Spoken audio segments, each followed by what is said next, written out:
کیا آتے ہیں قرآن مجید میں ایک ایسی قوم کا ذکر ہے جو اللہ کے حکم کی نافرمانی کی وجہ سے بندر بنا دی گئی۔ یہ کوئی عام قصہ نہیں بلکہ قیامت تک کے لیے ایک سخت تنبیہ اور عبرت ہے۔ حضرت داؤد علیہ السلام بنی اسرائیل کے جلیل القدر نبی اور عادل بادشاہ تھے۔ اللہ تعالیٰ نے آپ کو حکمت، عدل اور مضبوط حکومت عطا فرمائی تھی۔ اسی دور میں بنی اسرائیل کو اللہ کی طرف سے ایک خاص حکم دیا گیا۔ ہفتے کے دن مچھلی کا شکار سخت منع ہے۔ یہ حکم دراصل آزمائش کے لیے تھا۔ سمندر کے کنارے آباد ایک بستی کے لوگوں نے دیکھا کہ ہفتے کے دن مچھلیاں بہت زیادہ آتی تھیں اور باقی دنوں میں کم ہوتی تھیں۔ شروع میں لوگوں نے صبر کیا، مگر پھر شیطان نے انہیں ایک چالاک راستہ سجھا دیا۔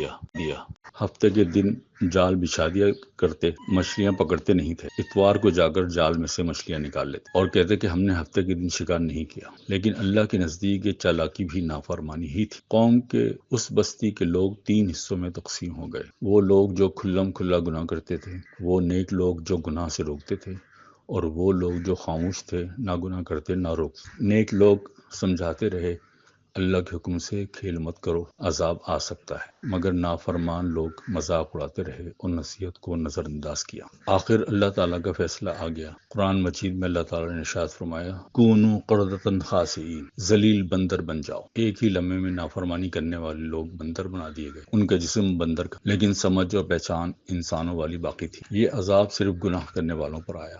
نیک لوگ اللہ کی حفاظت میں آ گئے۔ یہ حالت صرف 3 دن رہی، اس کے بعد وہ سب ہلاک کر دیے۔ اللہ تعالیٰ نے اس واقعے کو قرآن میں اس لیے بیان فرمایا ہے تاکہ آنے والی امتیں اس سے سبق حاصل کریں۔ اللہ کے احکام میں چالاکی نہ کرو، گناہ کو حلال طریقے بنا کر جائز نہ ٹھہراؤ، برائی دیکھ کر خاموش رہنا بھی خطرناک۔ ایمان صرف باتوں سے نہیں، اطاعت سے ثابت ہوتا ہے۔ اللہ تعالیٰ ہمیں احکام پر چلنے کی توفیق عطا فرمائے، آمین۔